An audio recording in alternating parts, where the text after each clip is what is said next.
alguna especie de hipótesis, de algunas ideas que nos surgen, que estamos analizando, pero es la puesta en común, es, bueno, nosotros estamos llegando o arribando a este tipo de conocimiento. ¿Qué tenés para decir vos desde tu lugar? Y de eso se trata, de una construcción conjunta también, ¿no?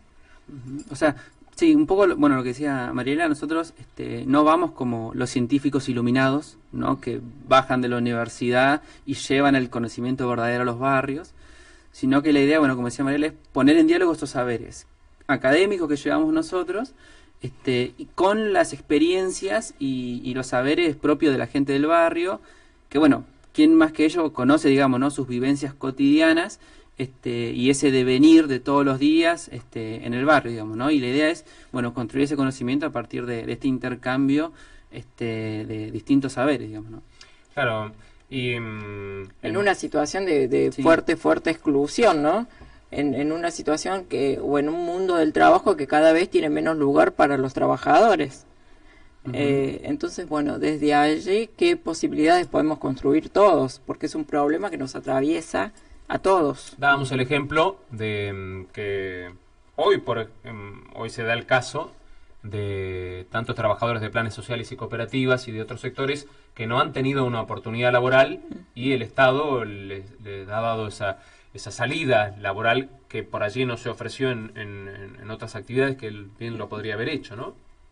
Sí, exactamente. Y en esto tenemos que revalorizar, nuevamente la escuela pública en la posibilidad de formar y de formar en el conocimiento, porque se supone que en un mundo en donde vos estás arrojado prácticamente a construir tu propio destino, tu propia salida laboral, tenés que tener conocimiento para poder construirlo. Claro. Y si estamos negando ese conocimiento, estamos negando aún más y ampliando la brecha social, ¿no? Para generar más oportunidades, ¿no? El conocimiento genera más oportunidades. También seguramente o lo habrán investigado, lo charlarán, porque hay también muchos datos estadísticos o los índices de repitencia o los índices también de abandono a nivel, ya inclusive a nivel primario o a nivel secundario, ¿no? Ni siquiera hablar de una posibilidad de poder ingresar a la universidad. Sí, nosotros, mira, ahora estamos en un momento en una primera etapa donde estamos analizando lo que es la educación secundaria. Nosotros estamos terminando de conformar una página web que es parte de un proyecto que se denomina CIRICE, que significa Centro de Información y Reservorio de Datos Social y Educativos, donde nosotros vamos a colgar ahí, vamos a hacer público algunos datos, otros no, por una cuestión legal, digamos, de esta cuestión de la repitencia en cada escuela y demás. Pero uno de los primeros datos que nosotros tenemos es que esos índices de repitencia y de sobreedad no tienen una relación directa con contextos de pobreza. Nosotros lo que hacemos es mapear lo que es las escuelas, ubicarlas en los barrios, ¿sí? Y analizarla en función de un índice de pobreza que es el índice de NBI, ¿no? Que mide las necesidades básicas insatisfechas que tiene un barrio, digamos, ¿no? Y ahí nosotros colocamos la escuela y analizamos el dato de repitencia o sobriedad que pueda tener esa escuela. Bueno, esas lecturas, una de las primeras cuestiones así que nos marca es que no necesariamente los mayores índices de repitencia, de sobriedad o de deserción están en las escuelas ubicadas con pobreza, digamos. Y eso, bueno, esto es parte del primer momento, y en un segundo momento, bueno, implica ver, bueno, esta cuestión de los sentidos. Bueno, ¿qué sentido tiene la promoción para una escuela y para otra?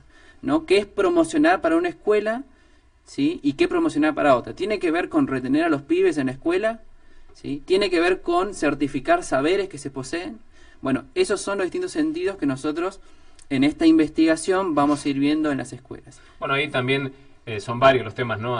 Sí. Que generan muchas aristas, porque también en estos últimos años muchos papás plantean, bueno, ¿cuánto van a alcanzar del cronograma del año del ciclo lectivo los chicos por el poco tiempo que tienen. Siempre se reducen los programas por la cantidad de medidas de fuerza que ha habido en el año, para que, como recién planteabas un poco lo que decías vos, ¿no? Para poder pasar al año siguiente, ¿no?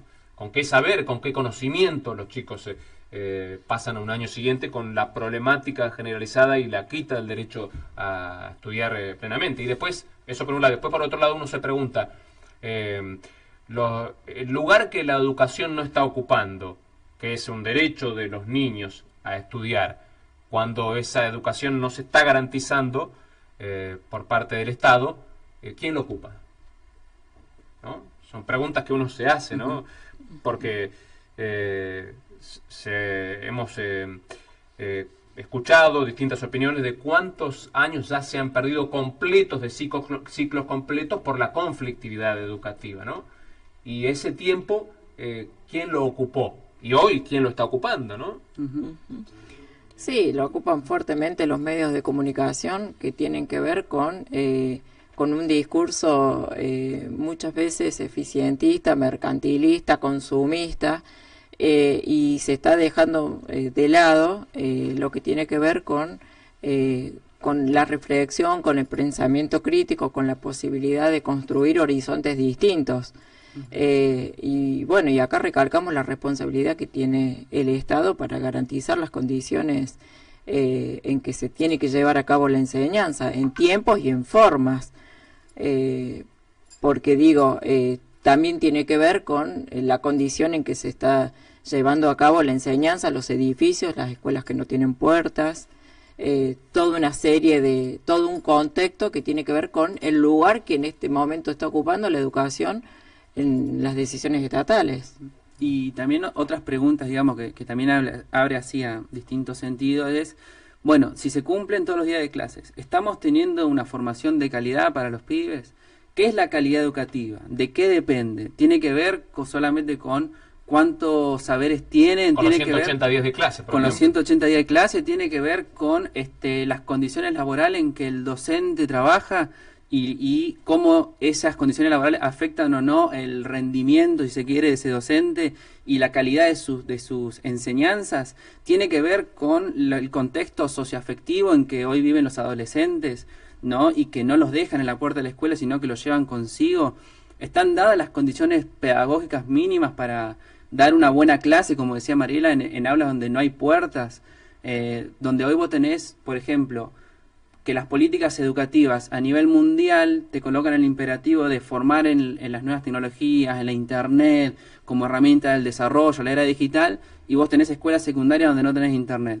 O no tenés enchufes. O no tenés enchufes, lo mínimo, digo, ¿no? Entonces digo, la cuestión acerca de la calidad educativa abarca muchas aristas, abarca muchos sentidos, y obviamente, bueno, la cuestión del paro docentes es uno de los elementos, es una de las cuestiones que afecta, obviamente, pero bueno, muchas veces pasa que este debate público acerca de la educación se reduce a esa lógica, digamos, de la coyuntura, y suponete que si hay clases normales, esa normalidad un poco lo que hace es invisibilizar estas otras problemáticas, digamos, ¿no? Que se va ocurriendo. Sí, también, como recién decía, estamos charlando con Mariela Sestare, con Mauro Guzmán, son profesores de la UMPA Huaco, van a dar una charla y también de intercambio de reflexión con vecinos en el SIG del Rotary 23, en el siglo en el cual estamos, ¿no? Las herramientas con las cuales cuentan nuestros hijos, los chicos, para poder luego sentarse frente a un docente. En muchos casos a los chicos se les torna aburrido la forma de enseñanza en la educación. Ahí también entra otro debate, ¿no? De cuál es la enseñanza y cómo esto se aplica con las formas en las cuales se da la clase, ¿no? Sí, pero también tiene que ver con que el conocimiento necesariamente implica un tiempo distinto. Implica sentarse, implica leer, implica manejarse en un momento distinto que no tiene que ver con la hiperestimulación y demás. Implica tiempo que por ahí no los estamos ejercitando. Entonces, por ahí, bueno, está, digamos, de alguna manera atractivo que un profesor pueda hacer uso de distintos recursos y demás, pero también está el momento en que el pibe se tiene que sentar, tiene que leer, tiene que hacer un párate y estudiar. Me parece que en eso no hay como muchos caminos. Hay un tiempo que tiene que ser transitado y que tiene que ser vivido. Después una pregunta que a mí me parece como bien interesante es ¿para qué estamos educando en un contexto en donde está estos conceptos de eficiencia, eficacia y fuerte individualismo, ¿no? Entonces, recuperar algunas cuestiones que tienen que ver con la vieja escuela, me parece que es rico en el punto de recuperar la cuestión colaborativa, la cuestión con el otro, la cuestión colectiva, ¿no? Colectiva, que borre que borre esta cuestión tan individualista hacia la que estamos caminando. Bueno, y la sociedad en sí, ¿no? Está es decir, yo me salvo yo y el otro, bueno, que se arregle como pueda, ¿no? Sí. Y de hecho, bueno, un poco estos logros en los barrios de los derechos tienen que ver con acciones colectivas, digamos, ¿no? O sea, nadie logró un derecho a partir de ir solo, digamos, y lograrlo, siempre es con acciones colectivas. En parte, esa construcción del sujeto individualista tiene que ver con, lo leemos, digamos, ¿no? En el sentido de un poco neutralizar, digamos, ¿no? Estas acciones siempre de resistencia. Y en parte, bueno, lo que decía María, bueno, ¿cuál es el sujeto que hay que formar hoy desde la escuela? Digamos, ¿no? Solamente se forma desde la escuela, digamos, ¿no? ¿Cuáles son los otros espacios en donde se va formando esa subjetividad que trae el estudiante, ¿no? Como decías vos, con un ritmo, con un tiempo que resulta antipedagógico, digamos, ¿no? Porque el tiempo de la reflexión, del pensamiento, del aprendizaje es un tiempo que es más pausado, paulatino, más sistemático en el tiempo, y sin embargo, bueno, como decía Mariela, esta hiperestimulación no necesariamente tiene que ser el ritmo que los docentes tengamos que tener, digamos, en las aulas, sino tratar justamente de resistir a esa lógica de lo rápido, de lo inmediato, del pensamiento, del sentido común, de el individualismo, la competitividad, ¿no? De llegar primero, esta idea de la carrera, digamos, y proponer otros tiempos en la escuela. Bueno, ese es el prototipo también que se genera a través de un Estado, o sea, son lineamientos desde cómo, hacia dónde yo quiero apuntar, ¿no? Y por último, también seguramente lo que han investigado ustedes o lo van a charlar con los vecinos, porque, por ejemplo, se da del paso del primario al secundario, la mayoría de los chicos quieren ir a los colegios técnicos, ¿no? Que ustedes verán filas y filas de papás tratando de inscribir a sus hijos en estos establecimientos educativos secundarios, no así en tantos otros, ¿no?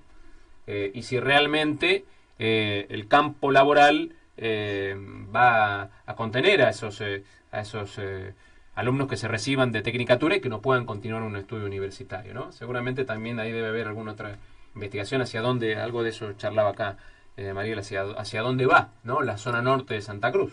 En principio, bueno, esos son un poco conocer qué es lo que piensan los estudiantes y los docentes que van a esa escuela, es un poco la etapa que todavía no hemos realizado, digamos. Sí, obviamente tenemos algunas hipótesis de vivir acá, digamos, ¿no? Y de haber leído teoría, y en principio pareciera ser, ¿no?, que eso está relacionado con que en un mundo sin trabajo o con espacio de trabajo reducido, la educación técnica históricamente se ha relacionado o ha tenido una relación más directa, ¿no?, con formación para el trabajo, digamos, ¿no?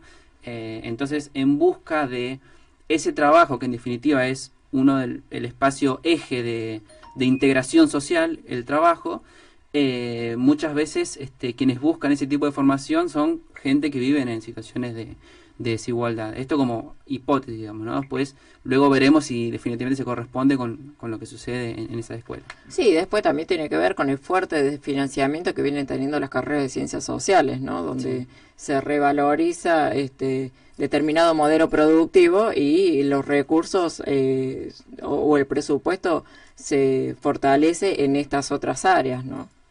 Uh-huh. La charla va a ser este viernes, ¿no? En el SIC del Rotary. Están invitados toda la comunidad del Rotary, en general, ¿no? Sí, la comunidad en general, y es a las 10 de la mañana. Y bueno, los esperamos para compartir sentidos. ¿no? Y para construir. Les agradecemos mucho, Mariela y Mauro, por acercarse aquí a los micrófonos del programa y de la radio. Bueno, gracias a vos y gracias a la radio. Pausa y ya venimos. Desde la ciudad de Caleta, Olivia, Patagonia, Argentina.